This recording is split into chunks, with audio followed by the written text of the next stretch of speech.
We're reflecting all morning on the passing of Pope Francis. We're also talking about his legacy as the leader of the Catholic Church, and now begins the centuries-old tradition of electing a new pope. Our own Bill Hemmer explains the conclave process. Watch. The Vatican summons cardinals for the papal conclave. Only those under the age of 80 can vote. They're known as cardinal electors. They take an oath swearing to never reveal what happens at the conclave, and they vote by secret ballot. Cardinals write their choice for Supreme Pontiff, as it's called. One by one, they bring up their votes to Michelangelo's fresco of Last Judgment and place the ballots in a chalice. The cardinals will vote 4 times each day until one candidate receives 2/3 of the vote. After each vote, if nobody receives enough support, the ballots go into a stove with chemicals to make black smoke. When one candidate receives enough votes, the final ballots are burned with a chemical that turns the smoke white. Here with reaction is Fox News contributor and Catholic journalist Raymond Arroyo. Raymond, Peggy Noonan had an article, an op-ed come out on Pope Francis. She called it a dry-eyed mourning, which I think is descriptive and accurate. For those who don't understand what that means and why a Catholic like Peggy would say that, explain. Well, I think, look, Catholics, our hearts always break when you lose a pope. He's the father of the faith.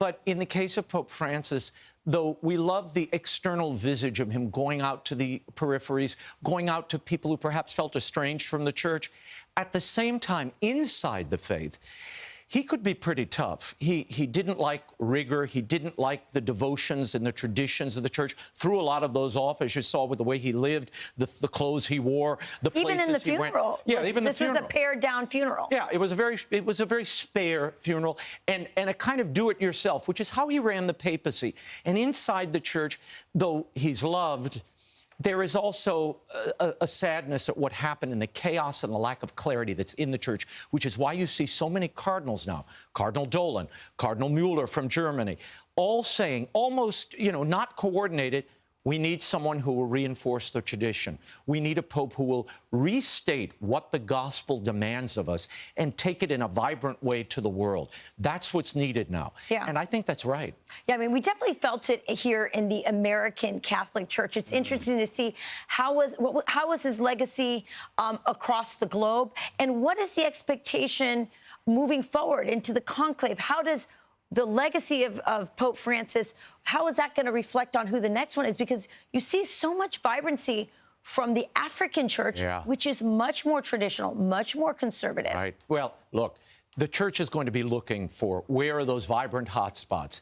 It's Africa, it's Asia, India. That's where things are heating up. However, in the West, we had thousands and thousands of converts here in the United States, 1,700 converts in France. So Europe is opening up, and it's mostly young people. And they're looking for orthodoxy. They're looking for a sure faith they can stand upon to guide their life. And in many areas of the church today, Pope Francis had this synodal approach where he said, let's throw these issues into the middle of the table. Let's have a conversation about it. And he invited everybody in to have that conversation, not the cardinals and bishops. That caused a lot of confusion. Right. The blessing of gay unions in Africa, they went crazy over that. Allowing divorced and remarried Catholics to come to communion without being annulled, that also caused huge controversy.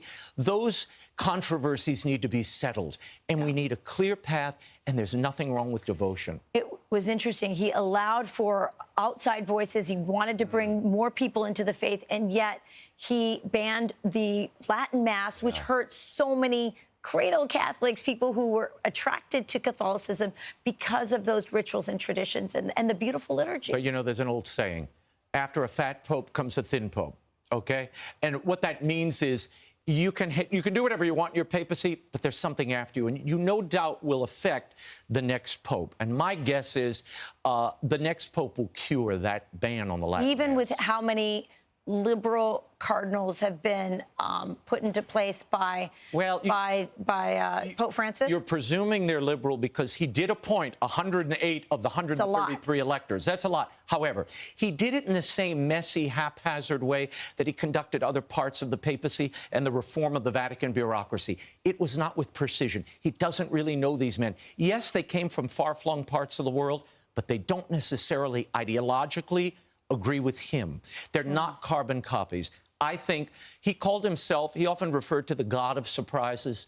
Pope Francis may have created a papacy of surprises and a conclave of surprises to come. Well, we're looking forward to that. We're looking forward to more of your thoughts and insight as we cover the conclave, which we will do here at Fox News. Delighted to do it. A really fascinating time period we're in right now. Thank you, Raymond. Thank you, Rachel. Hey, Sean Hannity here. Hey, click here to subscribe to Fox News YouTube page and catch our hottest interviews and most compelling analysis. You will not get it anywhere else.